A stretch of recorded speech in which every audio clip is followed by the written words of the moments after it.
नमस्कार, मी श्वेता. महाराष्ट्र कॉलिंगमध्ये आपल्या सगळ्यांचं मनापासून स्वागत. बऱ्याचदा आपण कोणत्याही ज्योतिषाकडे जायला घाबरतो, कारण आपल्याला भविष्य कळलं, समजा जर ते निगेटिव्ह असेल तर मग काय करायचं अशी भीती मनामध्ये असते. पण हेच भविष्य सोपं आणि ज्याच्याने सुलभ समाधान मिळू शकतं अशा पद्धतीनेही असू शकतं. नेमकं मी काय म्हणते हे थोडंसं तुम्हाला समजायला गोंधळ झाला असेल, पण काळजी करू नका. हा पूर्ण कार्यक्रम पहा, तुमच्या सगळ्या प्रश्नांची उत्तरं मिळतील. कारण आपला आजचा विषयच आहे सोपं भविष्य सुलभ समाधान. आणि या विषयावर आपल्याला मार्गदर्शन करण्यासाठी आज आपल्यासोबत आहेत सुप्रसिद्ध राज्य ज्योतिष यांत्रिक श्री माधव गुरुजी. सगळ्यात आधी आपण त्यांना स्वागत करूया स्टुडिओमध्ये. नमस्कार, खूप खूप स्वागत आहे. आदेश. आपण चर्चेला सुरुवात करणार आहोतच, पण त्याआधी गुरुजींची ओळख मी आपल्याला करून देऊ इच्छिते. श्री माधव गुरुजी यांनी शुक्राचार्य ॲस्ट्रॉलॉजी सेंटर दिल्ली मार्फत ज्योतिषशास्त्रांचा विविध शाखांचा तब्बल 16 वर्षांचा अभ्यासक्रम पूर्ण करून राज्य ज्योतिष यांत्रिक ही पदवी संपादित केली आहे. एक गोष्ट आवर्जून नमूद करण्यासारखी आहे ती म्हणजे हा प्रदीर्घ अभ्यासक्रम पूर्ण केलेले महाराष्ट्रात फक्त 7 जण आहेत आणि श्री माधव गुरुजी हे त्यापैकीच एक आहेत. श्री माधव गुरुजी हे रायगड जिल्ह्यातील असून त्यांच्या घराण्याला ज्योतिष विद्याशास्त्रांची 7 पिढ्यांची परंपरा आहे आणि श्री माधव गुरुजी हे 7वे वंशज असून ते हे कार्य आणि घराण्याची ज्योतिषशास्त्राची परंपरा खूप छान पद्धतीनं पुढे चालवत आहेत. तसंच श्री माधव गुरुजी हे कायद्याचे पदवीधर देखील आहेत.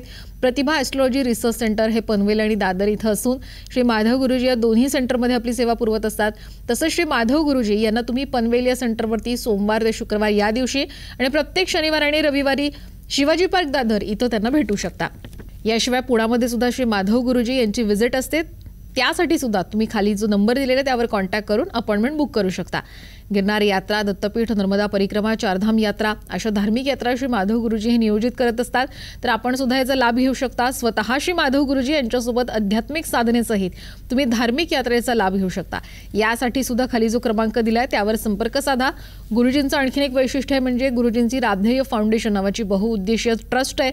तसंच गुरुजींचं शिक्षण क्षेत्रातही मोठं योगदान आहे. बाबा इंटरनॅशनल नावाची CBSE स्कूल कर्जत इथं आहे आणि ते त्याचे प्रेसिडेंट सुद्धा आहेत. तर चला मग चर्चेला सुरुवात करूयात. गुरुजी, असा आपला आजचा विषय आहे की सोपं भविष्य सुलभ समाधान.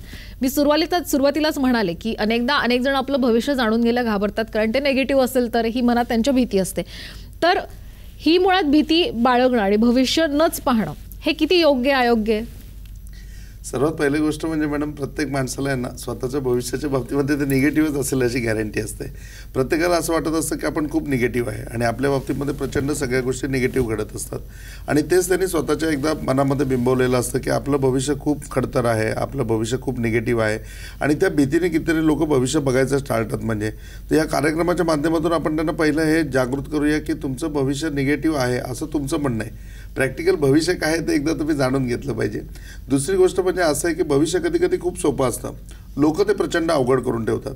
कधी कधी असं असतं की तुमच्या आयुष्यामध्ये खरंच समस्या नसतात, त्या समस्या तुम्ही स्वतःहून म्हणजे आमंत्रित केलेल्या असतात आणि त्या समस्यांचा तुम्ही भाग झालेले असता आणि मग उगाचच तुम्ही स्वतःबद्दल ओपिनियन केलेलं असतं की माझं भविष्य खूप निगेटिव्ह आहे, माझ्या आयुष्यामध्ये खूप अडचणी आहेत, माझ्या आयुष्यामध्ये सक्सेसच नाही आहे, मी खूप अनसक्सेस प्रत्येक गोष्टीमध्ये घेतो आहे.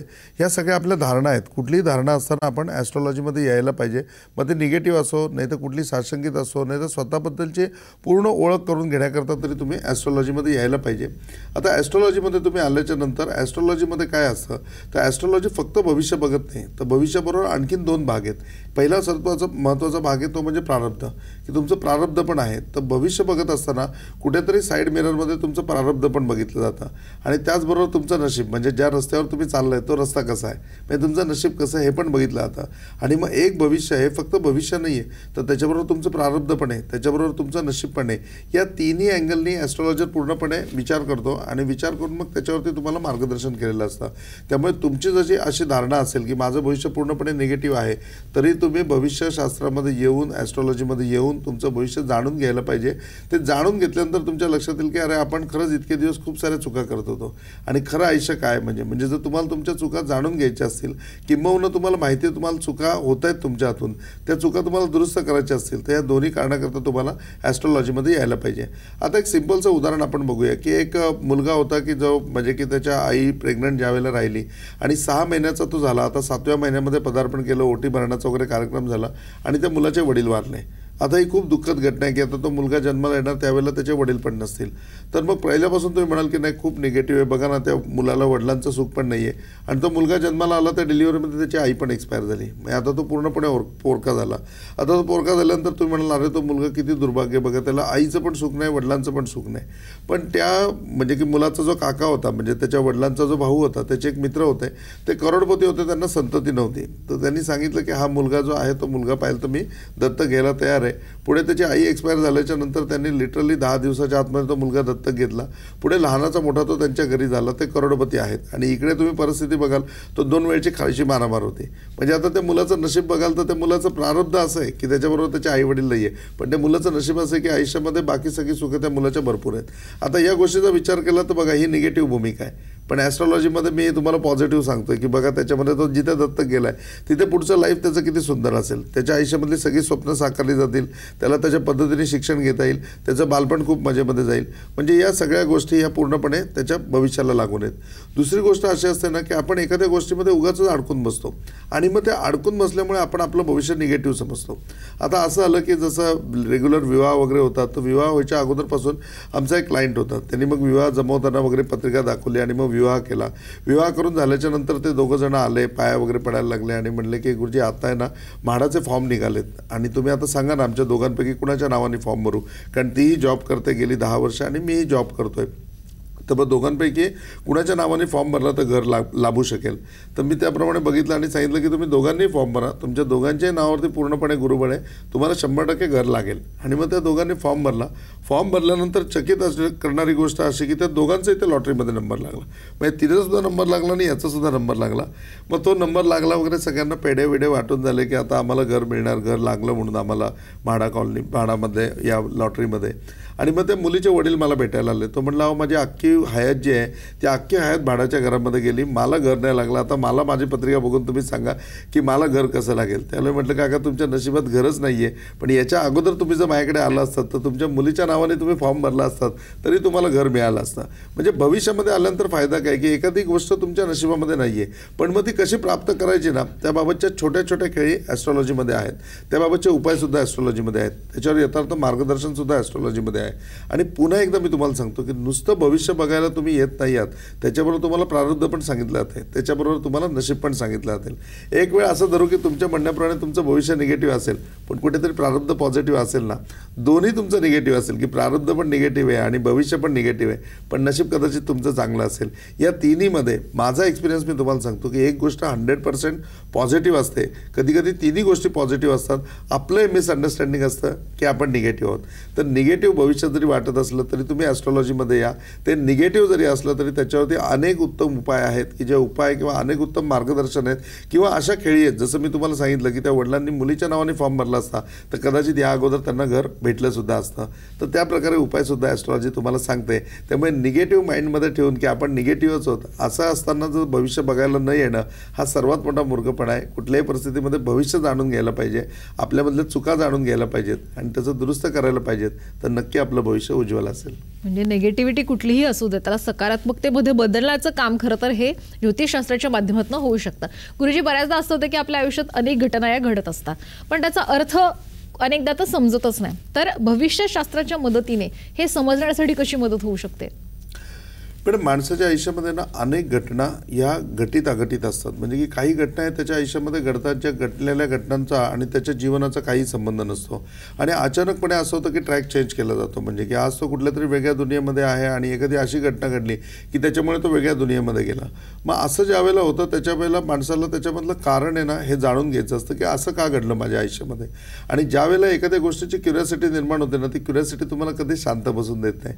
आणि ॲस्ट्रॉलॉजी हा क्युरिओसिटीचाच विषय आहे. तुमच्या आयुष्यामध्ये असे कितीतरी प्रश्न आहेत किंवा कितीतरी घटना अशा आहेत ज्या घटनांना तुम्ही जबाबदार नाही परंतु त्या तुमच्या आयुष्यामध्ये घडल्यात आणि तुम्हाला असं नेहमी प्रश्न पडतो की माझ्या आयुष्यामध्ये असं का घडलं, माझ्या आयुष्यामध्ये असं वळण का लागलं, माझ्या आयुष्यामध्ये ही व्यक्ती का आली किंवा ह्या व्यक्ती माझ्याशी अशी का वागली आणि या कुठल्याही गोष्टीचं उत्तर तुम्हाला मिळत नसतं. म्हणजे तर हे उत्तर जाणून घ्यायचं असेल तर सर्वप्रथम तुम्ही ॲस्ट्रॉलॉजीमध्ये यायला पाहिजे. आता ॲस्ट्रॉलॉजीमध्ये आल्यानंतर कसं आहे की भविष्यशास्त्र हे बघत असताना त्याच्यामध्ये विविध प्रकार आहेत. म्हणजे तुम्ही बघाल की हस्तरेषावरनं भविष्य बघितलं जातं, जन्मपत्रिकेवरनं भविष्य बघितलं जातं, प्रश्नकुंडलीवरनं भविष्य बघितलं जातं. याच्या व्यतिरिक्त बी अजून म्हणजे की मस्तकरेषा आहे, मस्तकरेषेवरनं भविष्य बघितलं जातं. याप्रमाणे अनेक प्रकार आहेत. कोणी म्हणतं की हस्तरेषेवरनं पण भविष्य जसं बघतं तसं आपल्या हँडरायटिंगवरनं पण भविष्य बघितलं जातं. आणि मग या सगळे पर्याय याच्यामध्ये उपलब्ध असताना महत्त्वाचा फॅक्टर असा आहे की याच्यामध्ये भविष्य कसं बघितलं जातं, म्हणजे की ह्याच्यावरनं त्या गोष्टीचं उत्तर कसं दिलं जातं. तर ॲस्ट्रॉलॉजीमध्ये आहे की प्रत्येक गोष्ट जी आहे घटित अघटित घटना ही तुम्हाला असं वाटतं की तुमच्या आयुष्यातच फक्त घडली. प्रत्येकाला असं वाटतं ही घटना फक्त माझ्याच आयुष्यात घडली, परंतु तसं नाही आहे. म्हणजे जगामध्ये 52च भविष्य आहेत, 53 कुठलं भविष्यच नाही आहे. तर 52 भविष्य असल्यामुळे तुमच्या नशिबाची, तुमच्या प्रारब्धाची, तुमच्या भविष्याची असे अनेक लोक आहेत की त्यांच्या आयुष्यामध्ये वारंवार त्याच घटना घडतात. काहींच्या आयुष्यामध्ये घडून गेल्यात, काहींच्या आयुष्यामध्ये फ्युचरमध्ये घडणार आहेत, आणि जे तुमच्याबरोबर समवयस्क आहेत त्यांच्या आयुष्यामध्ये आत्ता ते घडत आहेत. म्हणजे तुम्हाला असं वाटतं की ही समस्या फक्त तुमच्या वाट्याला आहे, परंतु ही समस्या याच्या अगोदर कुणाच्या तरी वाट्याला येऊन गेलेली असते, पुढे कुणाच्या तरी वाट्याला येणार आहे. मग त्या माणसाने केलेलं स्ट्रगल, त्या माणसाच्या आयुष्यामध्ये आलेल्या परेशानी, त्या माणसाच्या आयुष्यामध्ये त्यांनी त्याच्याबरोबर केलेला संघर्ष आणि त्या संघर्षातून त्यांनी काढलेली वाट, त्याला मिळालेलं यश, हे सगळं कुठेतरी त्यांनी ॲस्ट्रॉलॉजरबरोबर शेअर केलेलं असतं. किंबहुना पहिल्यांदा तो माणूस ज्यावेळेला येतो त्यावेळेला ॲस्ट्रॉलॉजी त्याला मार्गदर्शन करून सांगतं की हे घटित तुझ्या आयुष्यामध्ये चालू आहे, हे तिच्या पाठीमागचं हे कारण आहे का. तर ही सगळी हिस्ट्री आहे आणि ही हिस्ट्री आहे ही कुठेतरी रेकॉर्डेड आहे. त्यामुळे तुम्हाला असं वाटतं की ही समस्या फक्त तुमच्या आयुष्यामध्ये, परंतु असं नाही आहे. ही समस्या तुमच्या अगोदर कितीतरी लोकांच्या आयुष्यामध्ये येऊन गेलेली आहे का, तर ते लोक तुमच्याच भविष्यामध्ये आहेत. आणि मग त्या लोकांना दिलेलं मार्गक्रमण किंवा त्या लोकांना दिलेलं मार्गदर्शन, त्या लोकांचा त्या गोष्टीवरती झालेला परिणाम किंवा ते सोल्युशन घेऊन झाल्यानंतर त्यांच्या आयुष्यामधला चेंज, हा संपूर्ण चेंज त्या ॲस्ट्रॉलॉजीमध्ये त्या ॲस्ट्रॉलॉजरकडे नोटिंग असतो. तो त्याचा एक्सपिरियन्स असतो, तो त्याचा अनुभव असतो. म्हणून मग त्या ठिकाणी गेल्यानंतर कधी लोक आल्यावर विचारतात की गुरुजी तुम्ही खूप यंग आहात, म्हणजे तुम्हाला किती वर्षाचा अनुभव आहे. त्यावेळेला आम्ही सांगतो की अरे आमचे 350 वर्ष परंपरा आहे आणि मला आता गादीवरती येऊन 14 वर्ष झाली. म्हणजे तुमच्याबरोबर जे काही मी शेअर करेन ते 364 वर्षाचा अनुभव शेअर करणार आहे. तर हा जो अनुभव आहे, हा अनुभव बरंच काही सांगून जातो. आणि दुसरी गोष्ट म्हणजे की भविष्यशास्त्रामध्ये एक प्रश्नकुंडली म्हणून जो विषय येतो, त्या प्रश्नकुंडलीच्या माध्यमातून आपण हे सगळं बघू शकतो. किंबहुना म्हणजे की ज्यावेळेला तुम्ही येता त्यावेळेला भविष्यशास्त्रामध्ये तुमची कर्म म्हणजे की पूर्णपणे मस्तकरेषा बघितल्यानंतर त्या मस्तकरेषेचं काय कर्मफळ आहे, ते कर्मफळ जरी तुम्हाला वाचून दाखवलं तरी त्याच्यामध्ये पूर्णपणे तुम्हाला तुमच्या भविष्याची जाणीव होते, तुमच्या आयुष्यामध्ये घडणाऱ्या घटित अघटित घटनांची जाणीव होते. किंबहुना तुमच्या मनामध्ये जी क्युरिओसिटी आहे ती क्युरिओसिटी पूर्णपणे क्लिअर होते. याच्या व्यतिरिक्त प्रतिभा ॲस्ट्रॉलॉजीमध्ये तुम्ही आलात तर आमची वंशपरंपरागत सूक्ष्मसिद्धी आमच्याकडे आहे, ज्या सूक्ष्मसिद्धीच्या माध्यमातून तुमच्या प्रत्येक प्रश्नाचं उत्तर तुम्हाला समाधानकारक मिळू शकतं. किंबहुना त्याच्यावरती उपायसुद्धा तुम्हाला मिळू शकतात, जे उपाय केल्यानंतर अगदी पूर्ण आनंदी आनंद आणि मनशांती तुमच्या पदरामध्ये पडेल. नक्कीच खूप छान पद्धतीने तुम्ही मार्गदर्शन करता. तर आणखीन सुद्धा या भविष्यशास्त्राविषयी जाणून घ्यायचं, पण वेळ झाली एका छोट्याशा ब्रेकची. कुठेही जाऊ नका, पाहत रहा महाराष्ट्र कॉलिंग.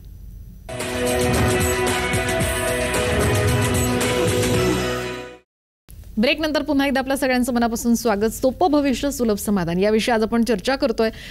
खरं तुम्ही खूप छान पद्धतीने मार्गदर्शन करताय.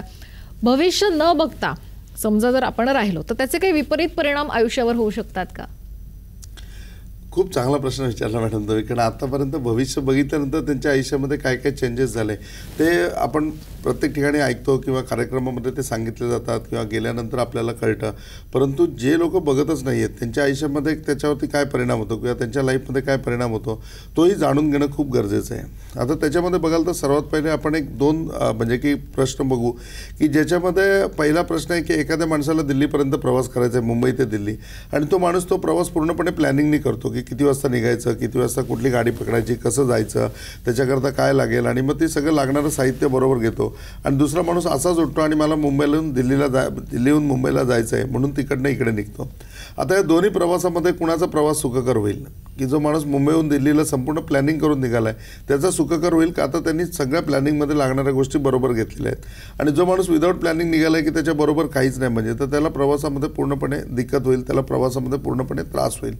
तर तसंच भविष्यशास्त्राचं आहे. आणि याच्यामध्ये मॅडम दोन मूलभूत फरक आहेत. म्हणजे की हा प्रश्न इतका गहन आहे ना की या प्रश्नामध्ये बघा प्रत्येकजण म्हणतो की माझ्या आयुष्यामध्ये खूप समस्या आहेत. म्हणजे तर आयुष्य आणि जीवन असे दोन प्रकार आहेत. म्हणजे आता ऐकायला हे दोन्ही समानार्थी शब्द वाटतात की अरे माझ्या आयुष्यात खूप बिकट समस्या आहे, कोण म्हणतं माझ्या जीवनामध्ये खूप बिकट समस्या आहे. आता आयुष्य आणि जीवन याच्यामध्ये फरक काय आहे तर जन्मल्यापासून मृत्यूपर्यंतचा जो वेळ आहे तो वेळ म्हणजे आयुष्य, बरोबर आहे. आणि तो मृत्यू आल्यानंतर संपला, म्हणजे त्याचं आयुष्य संपलं. आपण म्हणतो नाही रे त्याचं आयुष्यच तेवढं होतं, त्याचं आयुष्य तिथे संपलं. म्हणजे जन्माला आला तिथपासून जिथपर्यंत मृत्यू पावला हा जो कालावधी आहे तो कालावधी म्हणजे आयुष्य ठरतं आणि ते फक्त आयुष्यच असतं. ह्याच्या व्यतिरिक्त जीवन आहे. जीवन आहे ती आत्मयात्रा आहे आणि आयुष्य ही शरीराची यात्रा आहे. आता जीवनाची आत्मयात्रामध्ये तुम्ही बघाल तर तो माणूस कधीच मरत नाही आणि तो माणूस कधीच संपत नाही, कारण फक्त शरीर टाकलं जातं आणि दुसरं शरीर धारण केलं जातं. तर याप्रमाणे म्हणजे की जसं भविष्यशास्त्र हे बघणं आणि न बघणं याच्यामधला जो फरक आपण जाणून घ्यायचा झाला तर ता उम्र गालिब यही गलती करता रहा के धूल चेहरे पे थी और आईना साफ करता रहा. म्हणजे की आयुष्यभर गालिबने हेच चूक केली की तो फक्त आरसा साफ करत राहिला आणि धूळ त्याच्या चेहऱ्यावरती होती. आणि तसंच आपल्या जीवनामध्ये पण चालू असतं. आपण त्याच गोष्टीमध्ये पूर्णपणे म्हणजे की चुका करत राहतो. आपल्याला असं वाटतं की आपलं आयुष्यच पूर्णपणे खराब चालू आहे. आपल्याला असं वाटतं की नाही रे माझं पूर्णपणे कर्मदरिद्रीच आहे, मला कुठल्याही कर्मामध्ये यश मिळत नाही. प्रत्येक गोष्टीमध्ये असंच होत राहतं.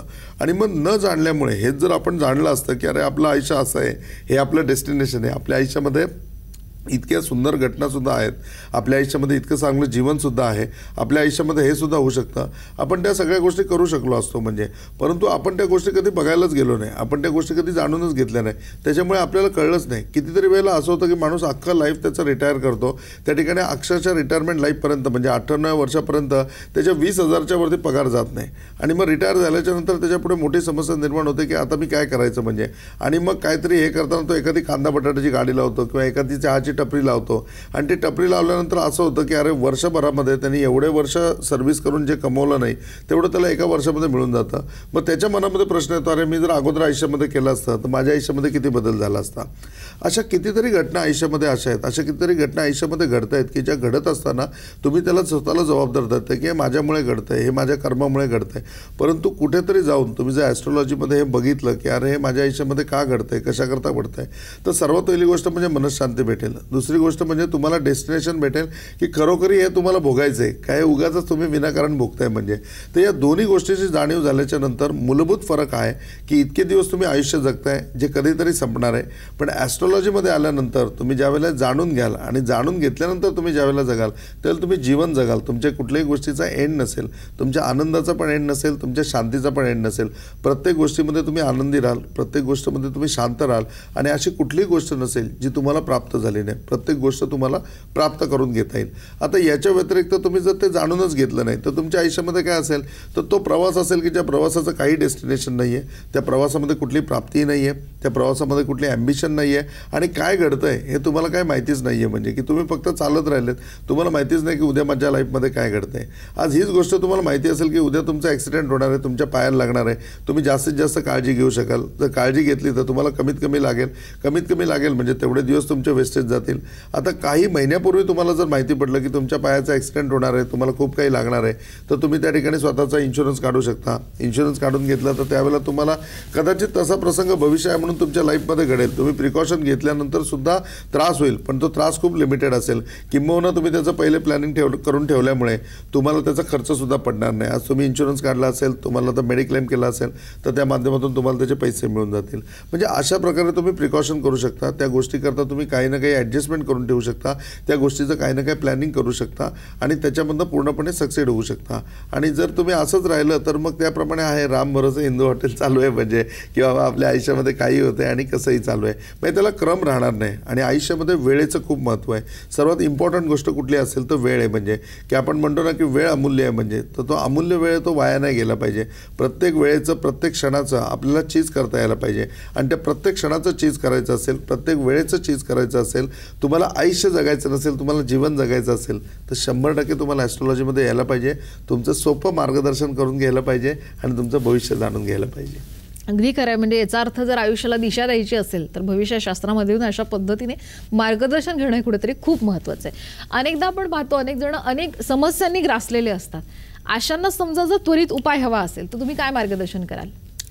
मॅडम असं असतं ना की माणसाने सर्वात पहिली गोष्ट म्हणजे की जरा अगोदरच्या प्रश्नामध्ये आपण बघितलं की प्रत्येक माणूस आहे ना तो प्रत्येक साशंकित आहे, निगेटिव्ह आहे किंवा तो भविष्यशास्त्राकडे येत नाही आहे, त्या स्वतःच्या बाबतीत जाणून घ्यायचं नाही आणि स्वतःच्या बाबतीत प्रचंड अज्ञान आहे. म्हणजे तुमचा ॲस्ट्रॉलॉजीवर विश्वास आहे की नाही हा भाग दुय्यम आहे, पण तुमचा स्वतःवर तो विश्वास आहे ना. तुम्ही स्वतःच्या बाबतीत काय विचार करताना प्रत्येकाने स्वतःची एक इमेज बनवा. तुम्हाला तुमच्या इमेजमध्ये तुम्ही 55-70% स्वतःला निगेटिव्हच धराल की नाही मी खूप निगेटिव्ह आहे, अरे माझा पायगुण अजिबात चांगला नाही आहे. आणि प्रत्येक गोष्टीची तुम्हाला कोणीतरी जाणीव करून द्यावी लागते.